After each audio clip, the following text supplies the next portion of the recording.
Okay, let's go ahead and get started. The same thing exactly at this time in the class happened last year. The big question is, okay, we've just done forces, and I realize it goes by kind of quick that first week on forces. But luckily this week with static equilibrium, we see all the same forces again. So that will help. We'll just see them in a different context. But figuring out all the forces on the object and asking yourself, how do I know when I've actually found all of them? That is a very reasonable question and one of the big challenges. So here is the one PowerPoint slide on a good way. Now that you've tried this a little bit, hopefully this will help you go back and do more of them. And the idea is the following. The first main step is to identify the object or objects of interest. So, we had this problem. There are two objects that are potentially of interest here. So, and depending on the question, we might only need to worry about one of them. Or we might only be asked, what is this one doing? But we realize since it's attached to this one, to answer that question, we'll probably need to know about both. Now, you take each object one at a time and then identify its interactions. And we only really have four things. And if you just check each of these carefully, you will have found all the forces. Now, we're going to add springs in a week, so you'll have to worry about that. But you check for weight, you check for contact, you check to see, and you have to then check contact with every object it might be in contact with. Obviously, yes, it's a little confusing. Is there friction, is there not? But it'll say frictionless, or it'll say coefficient of friction of. And then you check for that string, rope, or bar that might connect it to something. And then you check for those things that are really normal forces, but we call them pushing or pulling. And that happens, you think of that separately because here, right, it's sitting on the table, and so we have the normal force and friction. If the problem said somebody is pushing on it, you don't often draw that person in the problem. So you don't often see the object that's pushing on it. And that's why you kind of tend to think of those pushes and pulls as separately. Any questions on that? So this slide will be in the notes that get posted, and I recommend it as kind of a helpful way. But it raises the question to predict the question for next week. How do I know if I found all the torques? Well, you have to do step one, identify all the forces, which is why it's timely to review it. And this is the big one. Identify where they act. Now, there's a few that you have to keep track of. Weight is always at the center of mass, which for the objects we look at will be at the center of the object. So if I have a beam and it's of length L, its weight acts at a point L over 2. If I have a disk that's uniform, the weight acts at the center. Now, tension is going to be in a rope or a beam or something like that, and it acts along the rope. Now, if it's something that's pulling, it's up. Occasionally, you can have metal rods that push on an object, and then it's down. And then friction and normal forces act wherever you're in contact. So if my beam is in contact with a wall, then the normal force and friction will act at that end. And we'll see that in our free body diagrams. And so those are the main three forces we get. Now, of course, you can have things sitting on it. So here there would be a normal force from it sitting and interacting. You can have a person pushing on it, and you'd have to be told where they're pushing, and then you know where the pushing force is. Questions on that? The third thing that came up in the quiz I didn't put a quote for is, of course, the right-hand rule. And I agree, that's just going to take some practice. But we got 3 or 4 examples I'll be doing between today and Friday. And we'll be doing the right-hand rule each time. So hopefully, between me doing that, you'll get to see how that goes. And I'm willing to do this. Someone suggested when I do it like I'm you facing the board. so you can see how my hand works, and I can do that. Someone did ask if I can draw a diagram. No, I'm incapable. I'm very, very bad at that. But look at the diagrams in the book. They're better. Okay, let's start with a clicker question. I guess I should ask, any questions on any of that stuff while you get your clickers out?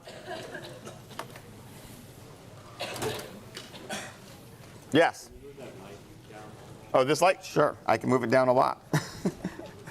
Or how about like this? So this is just a warm-up question to remind ourselves about how torques can be zero. The force acts at the axis of rotation. The force acts parallel to the moment arm. The force acts perpendicular to the moment arm, both A and B, or both A and C.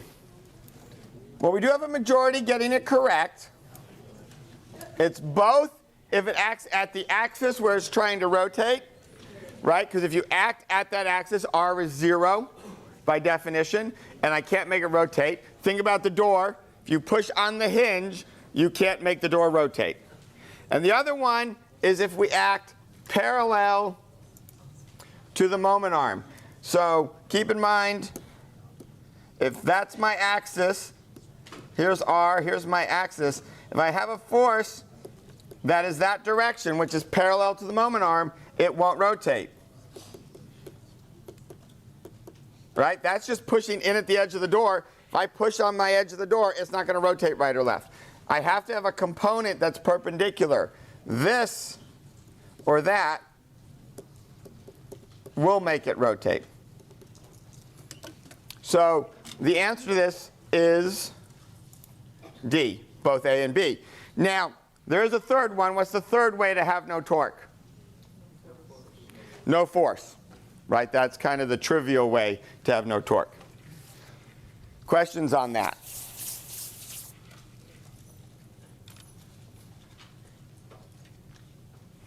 So let's look at our first of our problems.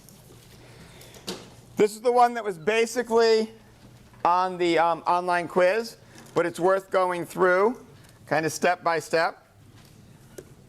And the idea here is we have a beam, and it's resting on two supports. I'll call it A and B. It's 5 meters long, and it has a mass of 10 kilograms. So its weight is 100 newtons.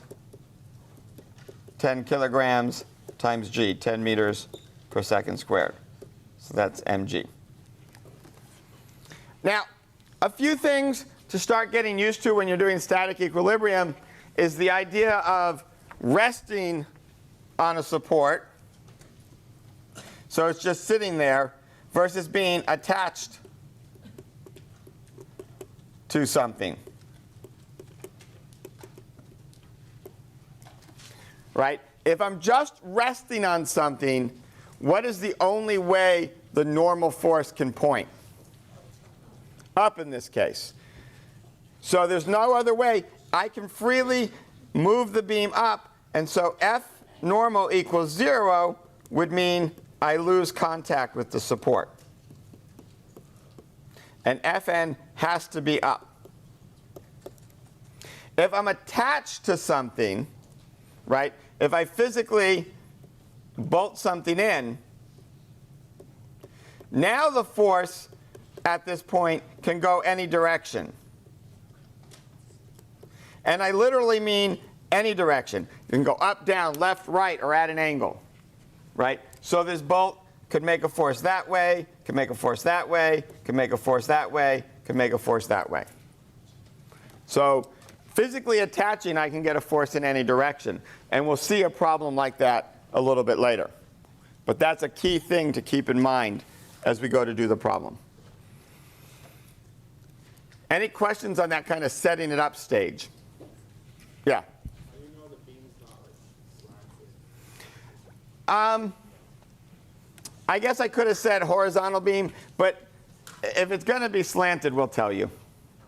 Right? And if it's slanted and it's just resting, it's not attached, it's going to do what? Just slide off. So that's not going to even be physically possible.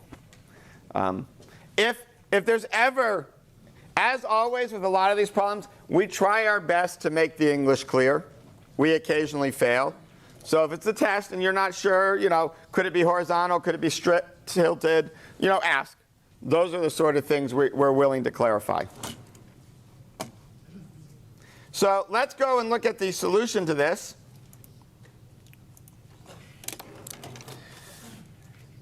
So we'll redraw it here. Here's my beam, my A, and my B. And here's my 5 meters. And here's my weight down. Now, the first thing we're going to do is draw what we call our extended free body diagram.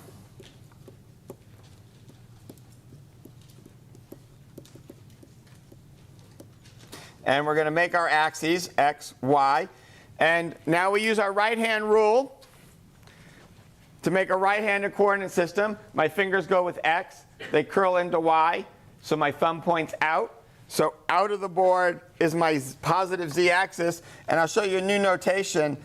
This means out. This is an arrow coming at you. You just see the point.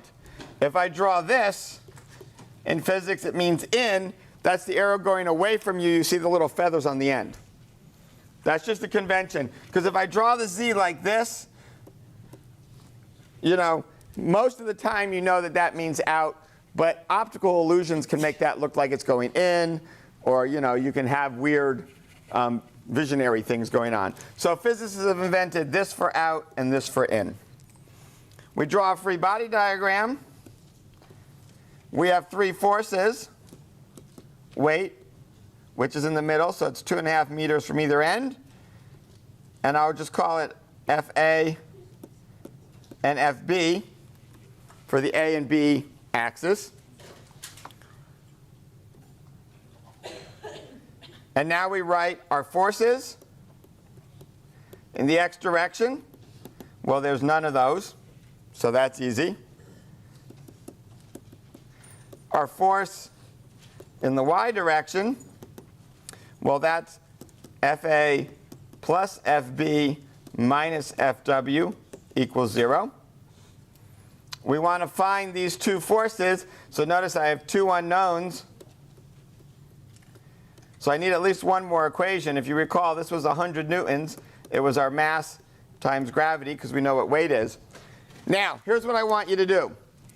I'm going to call this point A, this point B, and this point C. If you are sitting over there, write down the torque equation for torques about point A. So this group, do that. Go. Guess what you're writing? No, you're doing B, sorry. You're doing B, and then you guys are doing C. So go ahead and do that. Let's see. Everybody should write down a torque equation.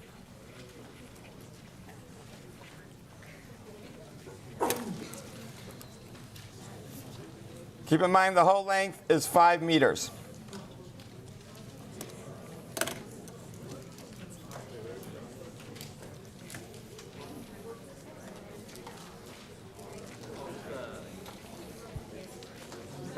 I want you to find the sum of the torques around point B, which is right in the middle. Where's the axis? That's your axis. Your axis is at point B. Oh, yeah. On the left. So you guys have an axis at point A, and you're asking about it rotating about point A. Everybody in the middle, you have an axis at point B, right in the center, and you're writing torques for it rotating about the center. And everybody at the end here, you have an axis at point C, and you're writing torques for it rotating around point C. Okay. That was plenty of time, right? Now, let me ask you this. No matter whether you were A, B, or C, how many torques did you have in your equation? 1, 2, or 3? How many had 1? Okay, nobody should have had 1. How many had 2? Be brave. This was a good time to raise your hand. How many had 3? You shouldn't have 3 because 1 should be 0. If you're counting one being 0, then you're okay having 3. But we usually don't count the one that's 0. And you'll see. Now, do I have a representative from group A to tell me their torque equation?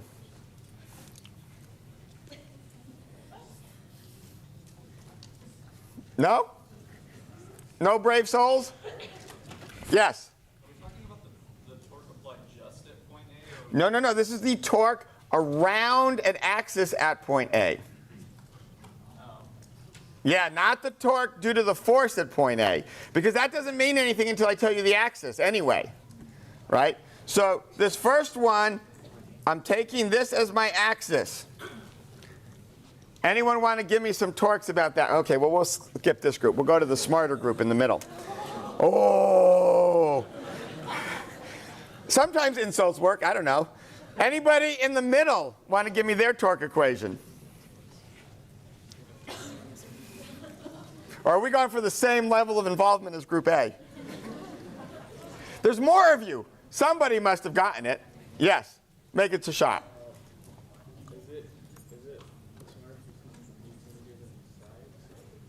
Well, we don't know what the force is yet, right, necessarily, but you have one from each side. What are they?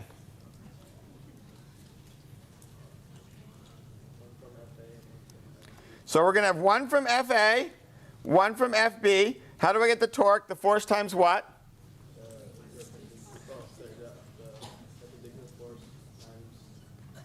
Okay, and what's the R in each of those cases? Okay, so 2.5 meters. And now give me directions for each of these. first one is FA is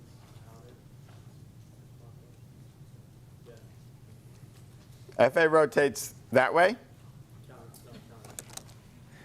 FA is going to push it down this way, not push it up that way. Which way is the force drawn? Is it going up? Yeah, that's how it's drawn. So clockwise. So positive or negative? Positive. No, yeah, negative. See, we'll get there. And FB must be positive. Excellent. So group B, you did it. Or he did it. Some of you helped. Okay. Group C. Yes. The simplified equation is 2FA. 2FA. Let's keep them both on the same side so I know which you made positive and which you made negative. Okay. Which one do you want positive and which you want negative? We're going around B now. I mean point C, sorry.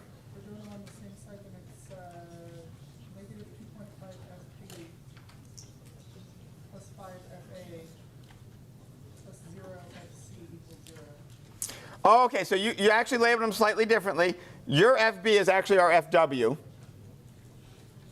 I'm assuming. Yeah. Okay, so let me change that.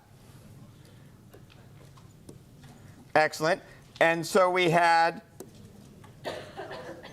a 2.5 times FW and a 5 times FA. And then which one did you make positive and which was negative?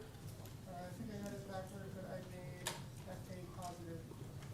Okay, so again, yes, in this case, FA is actually going to be negative because it's going the clockwise. Now notice, when there's just two of them, if you get them backwards, it doesn't matter because you'll get the same answer. You only run into trouble if you start getting 3 or more. Now, anyone back here in group A now want to go? Come on, you got 2 answers up there. I would suggest copying the one from point C and changing some letters a little bit. Sound like a good idea? What do we want? Is there going to be any torque from FA about point A? No. What direction is FW going to be about point A? Positive or negative? Negative. And what R is it? 2.5. And what about the one from FB? Positive. And what R? 5. Now, I know we made that very painful. But this is the heart of all of them. All I'm going to add to this, really, is that the force will be at an angle, and now you have to take the perpendicular component and do sine theta or cosine theta. But this is it. And now you have to recognize you are not allowed to use all 3 of these. They look different, but they're not. If I take this one, what it tells me is FB is FW over 2. If I take this one, it tells me FB equals FA. And if I take this one, it tells me FA equals FW over 2. And if I combine it with this equation here, you'll see that all of them, right, if I put FA equals FB into here, this tells me FA equals FB equals FW over 2 when I've added any of those in. So you are only allowed in any given problem to use one torque equation. Do not try to use 2 or 3 or 4. You will just get redundant information. It won't help you. Now, sometimes it will appear to help you, because sometimes, notice what was given in the problem. What of the forces did you know? One of these 3 you knew. The weight. You knew the weight right away. Suppose the question just asked you, what is FA? Which equation would have been the best to use right at the beginning? Point C. Because the only unknown is FA. I wouldn't even have needed either of my force equations. There are problems where a correctly picked torque equation will just give you the answer right away. Because I can eliminate, notice I eliminate any force from the equation that is at r equals 0. And so by picking a point, an axis, where I have unknown forces, they don't show up in the torque equation. And if I have enough known forces that I don't need those, I can solve the problem in one step. So this simplest of problems really is a great example. That's why I did it so slowly, to highlight a number of key points in doing all of these static equilibriums. No matter how complicated it is, it's worth thinking a little bit about which point to do the torques about. And sometimes it's even worth doing that before you write down the force equations. For a few, yes? So why did we have clockwise and positive? Right, negative. Okay, it is always a convention in physics. You can do it the other way. And as long as you're consistent in the entire problem, you'll get it right. But in physics, it is considered the convention that counterclockwise is positive, because you're going from the x to the y-axis in a standard, what we call right-handed coordinate system. It is nothing more. There's nothing to understand there. It is just a convention. We had to pick one, and we just don't like the direction clocks go. That's about the best I can come up with. Any other questions on this one?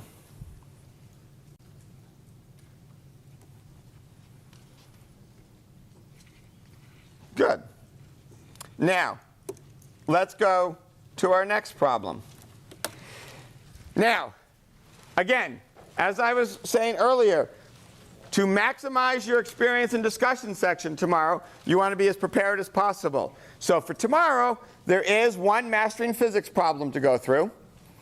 It should take you, according to Mastering Physics, about 15 to 20 minutes.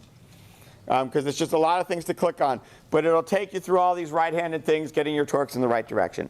And then there is one practice pre-question problem that is a lot like this for you to work through and think about. And then there'll be the one to do tomorrow. If you do that prep, tomorrow will go much better. Now, as I said, the only real thing I can kind of add is forces that'll be at an angle. This is a beam.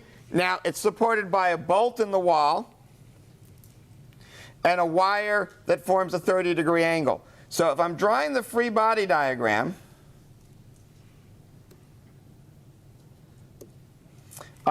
we can ask ourselves, okay, a few key things. One is the direction of this force, we said, is always along the wire. So it's at angle theta. We have its weight, which is always in the middle. And then the bolt can be in any direction.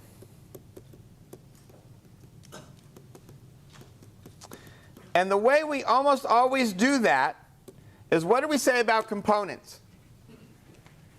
What's true about the x and y component of any vector? They are, if I was looking for one word to describe the relation between them. Yeah, they are perpendicular. That is one word. But they are independent of each other. So if we have an unknown direction, the way to handle that is to immediately turn it into its x and y component. And then deal with those separately. Now, we have an issue of which direction to draw them. Now, why do you think I drew the x component to the right?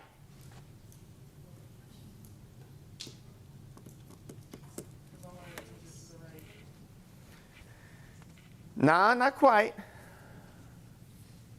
We know we want static equilibrium. So what has to be true about the sum of our forces? 0. Do we have any other x forces in this problem? Yes, which one? That's a little tricky. Which, does the weight give us any force in the x direction? No. Is the wire pulling in the x direction? And which way? Left or right? Left. So if we want any chance of canceling it, which way does the wall have to push? Right. So we're pretty confident there. Now, I drew the y direction up. Am I as confident that that has to be up? What do we got in the y direction? We got weight down and tension up. So do I really know which needs more help? No. So this is a case, and you'll see as we solve the problem, and I could have picked FBX to the left, and I'd still get the right answer. You'll see how. But with the y direction, I really don't know which way to pick. I'm going to pick it up, just because up is positive and it makes life easier, and we'll solve it from there and see what happens.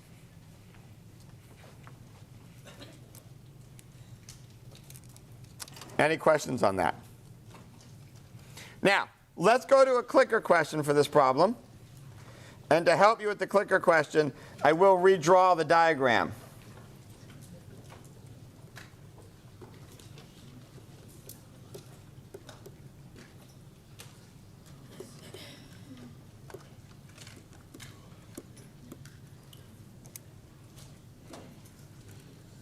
I'm going to call that Fy and that Fx.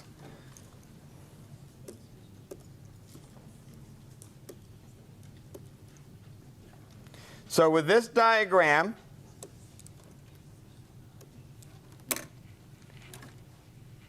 which of these equations for torque is valid?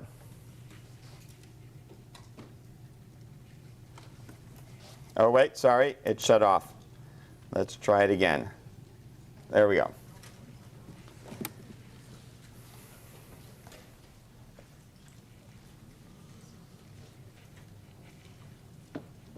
So I'm actually going to give you a little longer on this one. So talk to the person next to you and really write out your equations for torques and see which of these is valid. Kind of what we did before, I broke you into sections. Now I'm having you do all of them together. Just so you know, when I say axis of rotation on the left, that's the left, that's the right. Not sure if that impacts your answer or not. Now, this is interesting. Okay, most of you, the majority of you, are going with only one of the two, A or B. Some of you went with both. Enough of you went with both. Let's see if you have a good reason why. Discuss this one carefully. Try and convince your neighbor they're wrong, and let's vote again. Let's see if we get any shift. It looks like the people picking B got convinced to go to both. People picking only A are sticking to their guns. So I'm really curious. Someone who picked only A, what did you not like about B? Why didn't you like Fy in your torque equation? if I'm doing torques around point R. This is really important because, like I said, 40% of you stuck very strong to this. So there's something, to be honest, that we're fundamentally not understanding. So I need to know why you picked it so we can correct the issue. Why did people who didn't like B, what did they not like about Fy being a torque? I didn't mind the Fy, but the negative for the Lfy tripped me out because I tried to get the right hand rule, they get confused, and I thought it was like positive. Okay, excellent. So if it's a negative sign, so let's keep in mind we're going this way for R. So R is like this. It's hard for me to show you because it hides behind my back. R is like this, right? And F is up. So my thumb is now into the board, which is negative. I didn't know you could turn your hand around. Oh, yes, you're allowed to. Yeah, your fingers always point where R goes. So that's a key thing. I'm glad that came up, okay? So that's important. Your fingers always go where R goes, so you can point it either way. So your first choice is, do my fingers go this way or this way? Your second choice is, do they go up or down, depending which way F is? Excellent. Another problem with that. I saw another hand. Was there another question? Other problems with B being correct? Yes? What threw me off at first is I thought the X and Y were just the axes, not equal forces. Right, so you have to look, I put the F's there.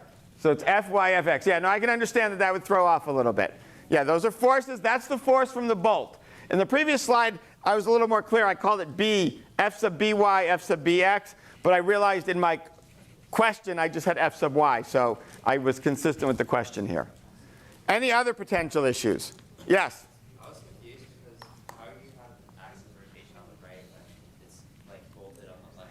Exactly. How would you have an axis of rotation here when it's being attached to the wall there? Well, think about it. It's also kind of attached to a wire here.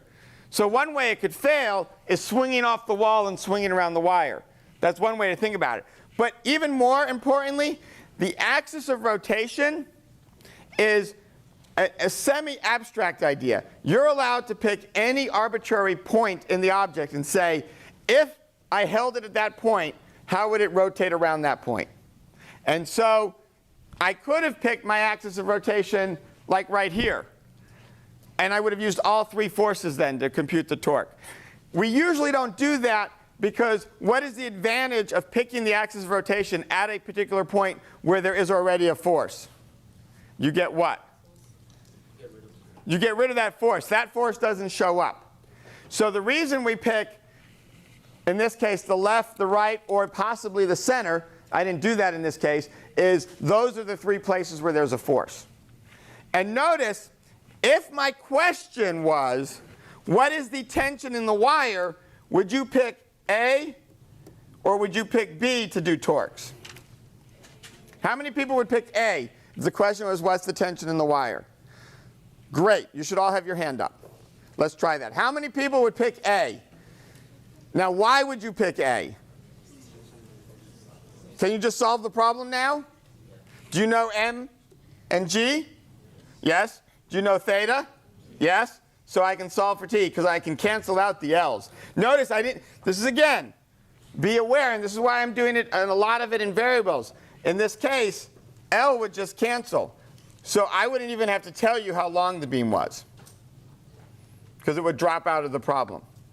What if I asked for just the Y component of the force on the bolt? Then you would do this. And that's why getting comfortable with moving your axis around is helpful. Now, if I pick this and I'm asked for the tension, can I still solve the problem? Yes. You will just use more equations to do it. So there's not a wrong axis to pick, but there is often a better axis to pick. Now, if I go back, we can see this question is asking for the force on the bolt. So we want both components. Force is a vector. We need both the magnitude and the direction. You can give me the answer as either components, the x and y component, or the magnitude and direction. That's fine. But if this was a problem on the exam or the homework, you will need to tell me the whole force, either using components or magnitude and direction. Now, if we look at a solution for this,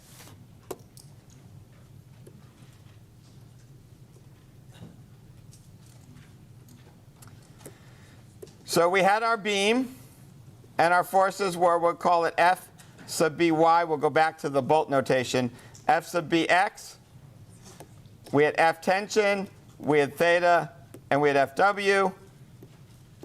And we make our x and y coordinate system. So now we will need forces in the x direction. And that's minus F tension cosine 30. Remember to take your components. Plus Fbx equals 0. We'll need our forces in the y direction. So I've called Fby positive, so that's what we'll have. The tension is up, so that's the component of the tension in the y direction. And weight is our negative force.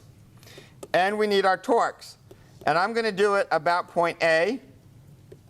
Even though in this case I'm looking for the bolt force, what I notice is if I don't have the tension, I really can never get the x component of the bolt force. So even though there's a torque equation that would give me this right away, I would still then need to use this equation to solve for that, to solve for that, to solve for that. If I get tension, then this equation gives me F bolt x, and this equation gives me F bolt y. It's a little simpler thinking that way. So I do my torque equation, which was the F tension sine of 30, okay, times the length of the rod, minus weight times length over 2 equals 0. So my lengths cancel. And if I plug in my numbers, my tension turns out to be 50 newtons. And then I can just plug that in to each of these equations. And I will get F bolt x equals 43.3 newtons. F bolt y equals 25 newtons. And then I can turn that into a magnitude and direction or leave it like that. Now, here's the final key point. Suppose if this one came out to be negative 25 newtons, what does that mean? Did I do the problem wrong, or does it mean something else? What does it mean? It just means that the force is down, because the negative direction is down, right? I guessed that it was up, but I wasn't sure. I didn't know for sure. So if I solve a static equilibrium problem and I get a negative answer, that just means you had the direction wrong to begin with, and you need to change it. This problem is very similar to the pre-question and then the one you're going to do tomorrow. So use this when you prepare for discussion.